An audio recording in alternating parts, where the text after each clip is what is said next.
Welcome to the Rhythms program. First, an introduction by Mike Wallace. Depression is cruel and unusual punishment. It is devastating, it is brutal, and you really believe you'll never recover. And you're wrong. There's no stigma. I mean, if you had a cold or scarlet fever or a broken arm or whatever, you'd say, this is what I've got. So what is the stigma of depression? That's the sad business that society, for some reason, surrounds it with mystery, and you're mentally deficient. You're not. And that's one of the reasons that I'm talking about it now, because when you have the opportunity to talk to a lot of people who are in despair and are facing the same thing that you have faced, the most wonderful thing that you can possibly do is to say, hey, I was there. I was there. I thought I was in great shape. I had it all. Life was good. And everything came tumbling down, and I got it all back. First time it ever hit was in the middle of a libel trial. General William Westmoreland sued CBS and me. I had no idea that it was laying in wait for me. I was in my 60s before it hit. It was in the middle of a libel trial, and suddenly I began to feel lower than a snake's belly. The fact is that this wasn't the blues. This was, I mean, you really hated to get up in the morning, hated to get out of bed, couldn't sleep very much anyway, began to lose weight, and you felt that you were worthless, I began to feel that I was a fraud and a fake, and that nothing that I had ever done was anything except good luck, that I didn't deserve it all. It was hard for me to come to terms with the fact that suddenly, over a period of maybe of a couple of weeks, it seemed, this thing developed. Another symptom that made it very difficult is your memory goes haywire. I could read a paragraph or a page, and I'd look up and I didn't know what the dickens I had just read. I mean, you think of that as though some kind of weakness in a mental deficiency or something of that sort. When a lot of it is chemical, in the chemical makeup of your head and of your psyche, and some of it, of course, comes out of stress, and together they work their wicked way. Well, in any case, I finally wound up in the hospital, and I was immediately diagnosed as clinical depression. And the guy the doctor, who was the chief of psychiatry at the hospital, said, look, this is what you've got. And it's curable. In the final analysis, the General Westmoreland pulled out before I had to testify, and he also pulled out of the trial. So in effect, we won the trial. He just dropped the action after 5 months in the courtroom. Naturally, I felt better, but some of the pressure was off. But he said, the doctor said to me, Mr. Wallace, you're going to have to continue taking the pharmaceutical that I was taking for another 6 months. And I said, well, no, I'll be okay. So I got off it by myself, and I went on a story down to Nicaragua. I remember it was just about this time of year, beginning of summer. And everything went pretty well down there, and I came back up here, and I was playing tennis the second day up here and fell and busted my left wrist, and I was in deeper the second time than the first, almost immediately. Deeper depression. Deeper depression. It was more difficult for Mary and more difficult for people close to me because they'd been through it once before, and they had no desire to go through it again. Mary, my wife, I cannot tell you how supportive and how important that kind of support is. She was wonderful. And that's so important. It's a very difficult thing for a member of the family to support. because this individual you've been living with and that you think you know is an utterly different human being. That's what people don't understand. The people around you suffer so much because of your self-absorption and you get mean and kind of you're not a pleasant person to live with.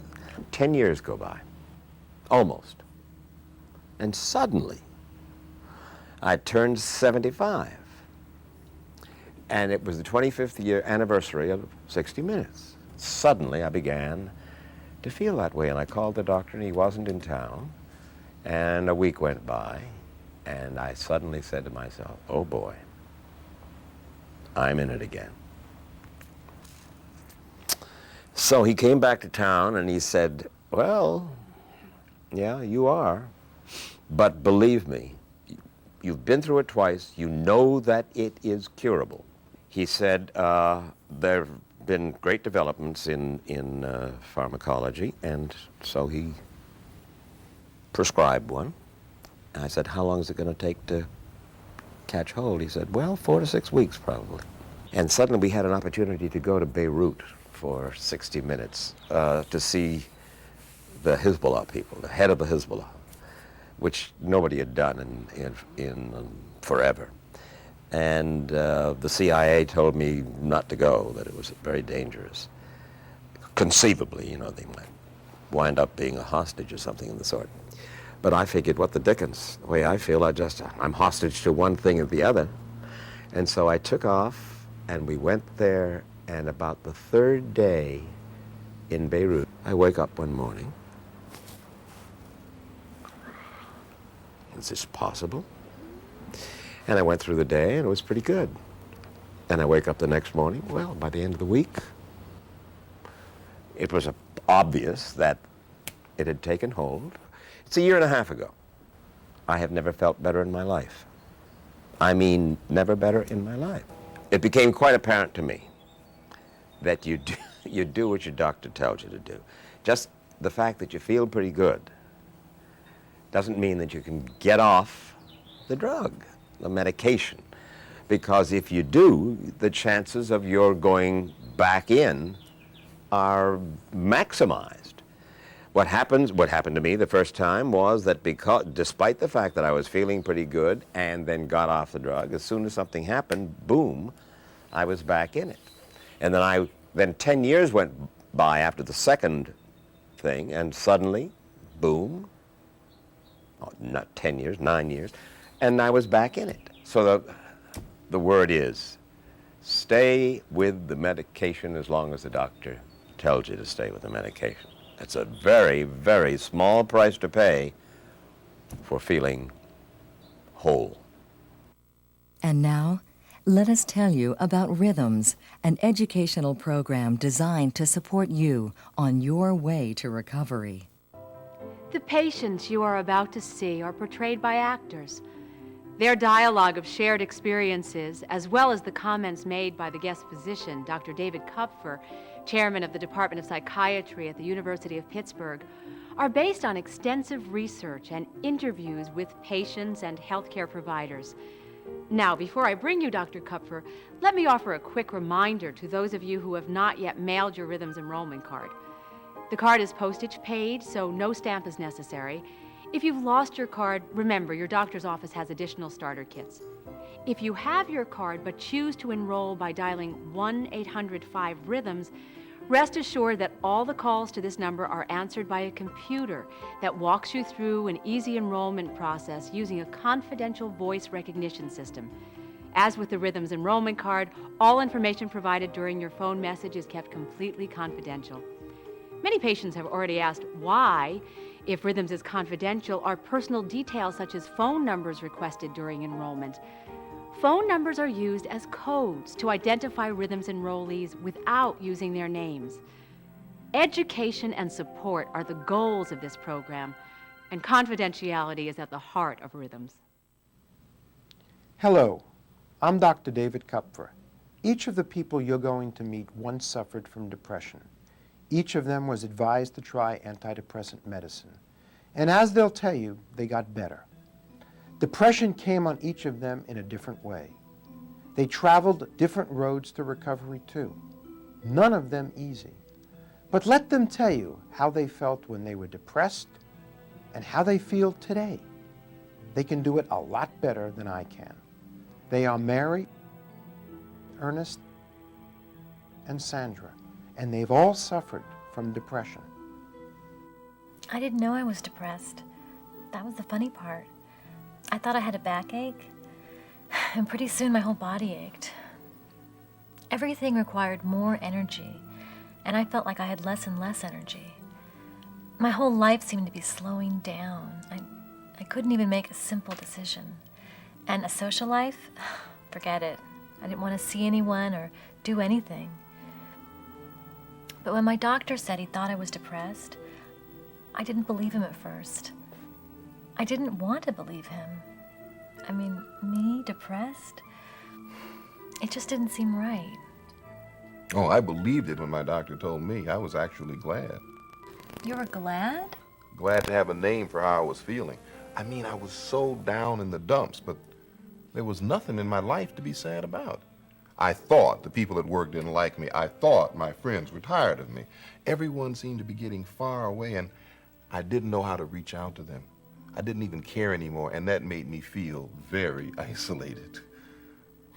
On top of that, I was irritable all the time. I had gained close to 10 pounds, and I hated the way I looked.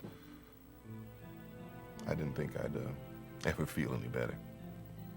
When the doctor said I was depressed and that with medicine I could get better, I was so relieved. Now, I had serious doubts about taking the medicine. How were you feeling?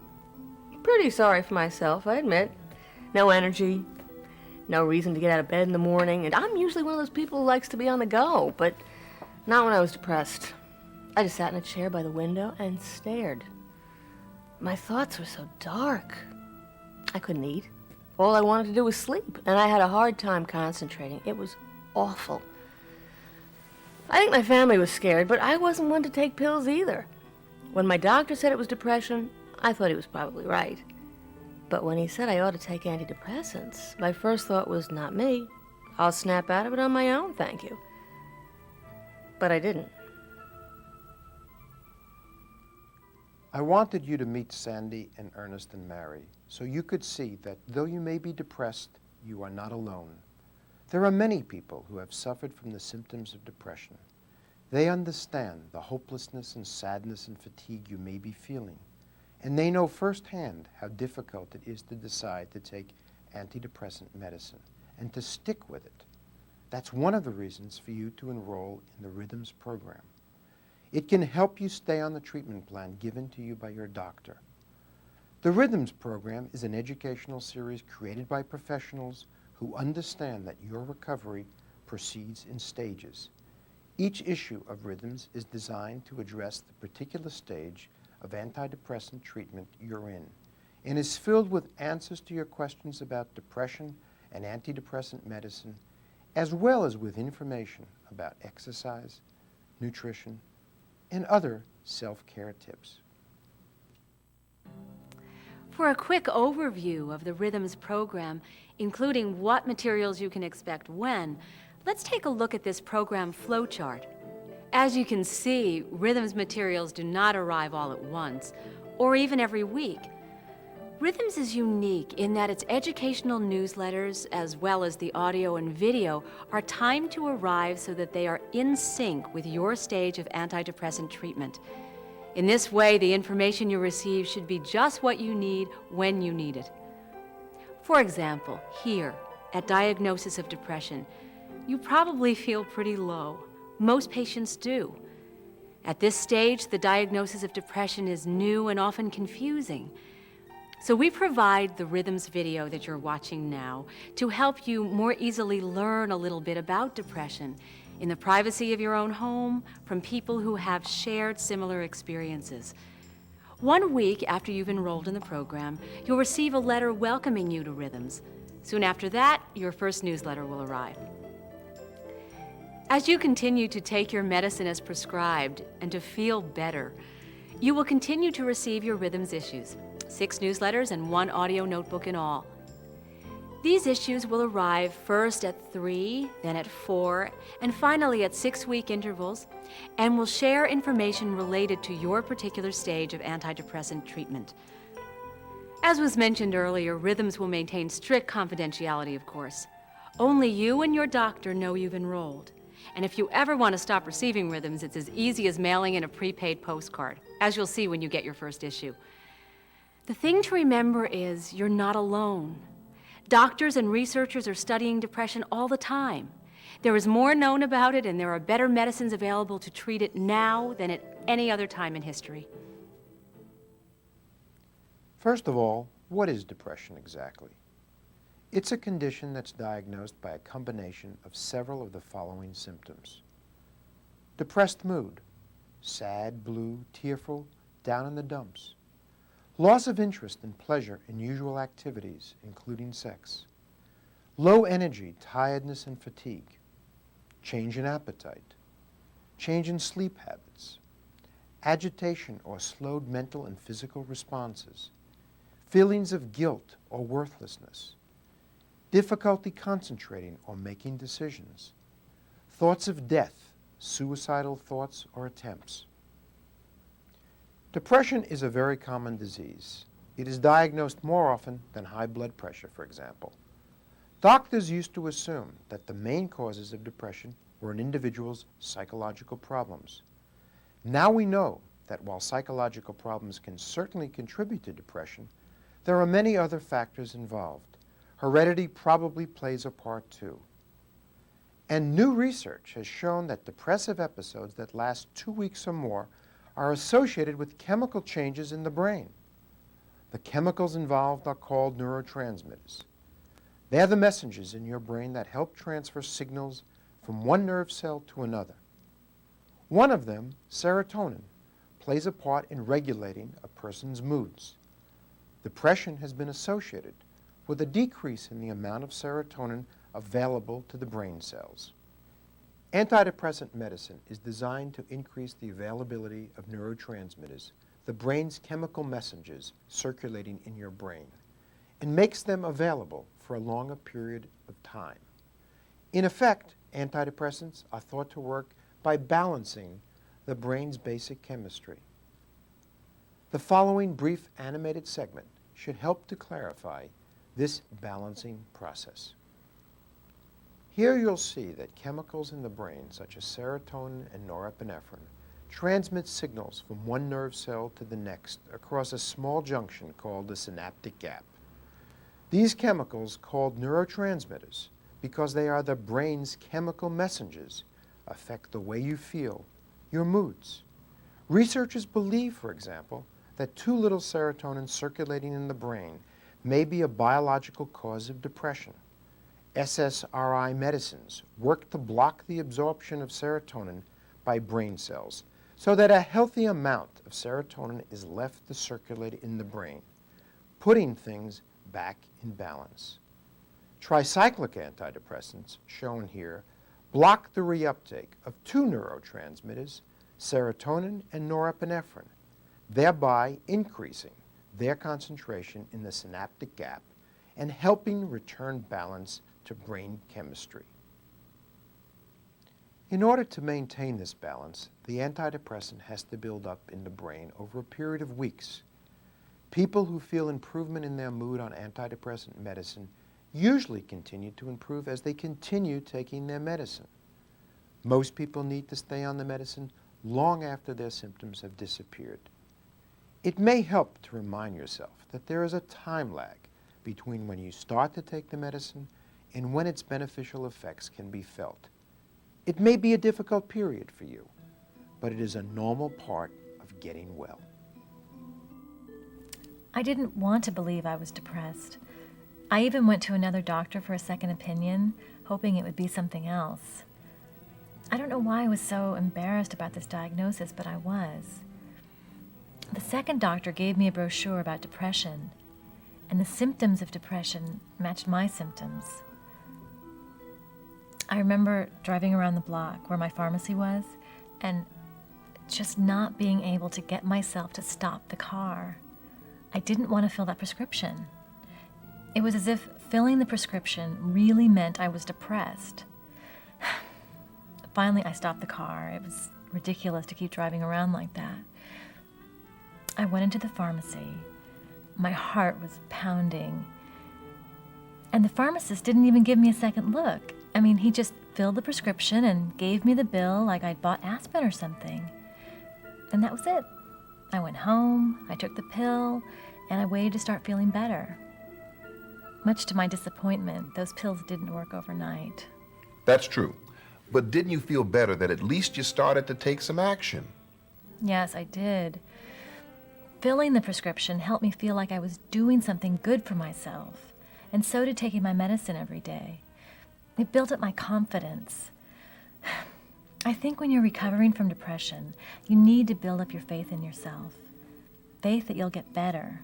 Faith that your doctor was right. Faith that the medicine's going to work. Faith that your life is worth getting back. Faith that people love you and are hoping you'll recover. Faith in yourself is not an easy thing to hang on to when you're feeling depressed. But I did. I hung in there, and I'm really glad I did. I had a similar experience, except I wanted to take the medicine. I was so glad there was something that was going to help me. My problem was that I was so depressed, I actually had trouble remembering to take it. And it made me feel bad that I was forgetting for two reasons. One, that I wasn't going to be getting any better if I didn't take the medicine. My doctor made that pretty clear. And two, it made me feel even worse about myself than I already did, that I couldn't even get it together enough to remember to take a simple pill. I was very hard on myself during my depression. Oh, I know how that can be. I was too. Finally, on a day when I wasn't feeling too bad, I managed to figure out that I needed an ally, someone who would just remind me to take my medicine. I mean, it was a little hard to admit at first that I needed that kind of help. I mean, it's pretty basic, but I did need it. And it was a good thing I got it, or else I think I'd still be depressed today. Because once I was able to stay on the medicine through the time I was feeling bad, I started feeling good. And once I felt good, it was no trouble for me to stay with it myself.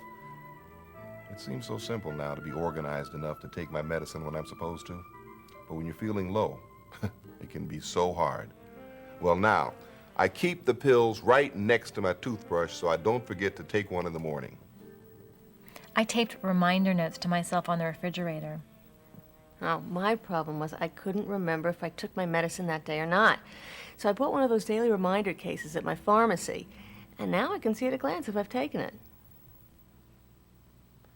Antidepressant medicine doesn't work right away, and it can be difficult in those first weeks. Different patients have different rates of reaction to antidepressant medicine, as well as different side effects. It took about a month, maybe a little more. It was in January when I started them, and February by the time I kind of woke up. Also, I had some side effects in the beginning. Me too. My stomach was upset for about a week. My doctor suggested I take some stomach-soothing medicine, and that helped. I didn't have any troublesome side effects at all. I lost some weight for the first few months, but now my weight has stabilized. The pills affected my sleep for the first few days, so I actually thought I was getting worse. I'd call the doctor and tell him these pills aren't any good. I want them to be good, but they're not. And he'd always say, give it time. You have to give it time. He was like a broken record. I'd been an amateur gardener before my depression. I hadn't touched the ground since I'd been depressed, though, and the garden looked as bad as I felt. I was sorry for all my poor little plants that I'd neglected. And then, on a warm day, I noticed one little green shoot from a tulip bulb I must have planted in the fall. I got down on my knees right then, and I started clearing the ground around it, raking up dead leaves. And about an hour later, I had the sudden thought, I feel good. The medicine was finally working. It was as sharp as that. I felt good. And I've felt good ever since. I was glad my doctor kept playing that broken record. Just take your medicine and give it time. Give it a chance to help. In the early stages of treatment for depression, Side effects such as nausea, diarrhea, dry mouth, insomnia, or drowsiness can occur. However, despite temporary side effects, most patients agree that sticking with the medicine is the most important part of feeling better. Even later on, after you feel better, sticking with the medicine, that's what really is the most important part. That's how you stay better. She's right. It's patience and persistence. You've got to stick with it. I don't know where I'd be now if I hadn't stayed with the medicine. Depression is treatable in 80 to 90% of people who have this disease. Remember, recovery is the rule, not the exception. There are many faces of recovery from depression. Each of these people once suffered from depression. Their goal was your goal, to reclaim their lives, to find the selves they'd lost, to get well and to stay well. And like Ernest, Sandra, and Mary, they found that trusting their doctor's advice, filling their prescriptions for antidepressants, and staying with their medicine was their route to recovery. You are not alone. Rhythm's educational material will be arriving at your house over the next 7 months. Each issue specially created to be in sync with your stage of antidepressant treatment. And, as a special bonus, each issue of Rhythms includes a health education credit section. If you comply with your medicine as prescribed and complete this section for each issue, you will receive discounts for a variety of self-care items. Additional details can be found in your starter kit booklet. If you have not yet enrolled in Rhythms, please send in your enrollment card or call 1-800-5-RHYTHMS today.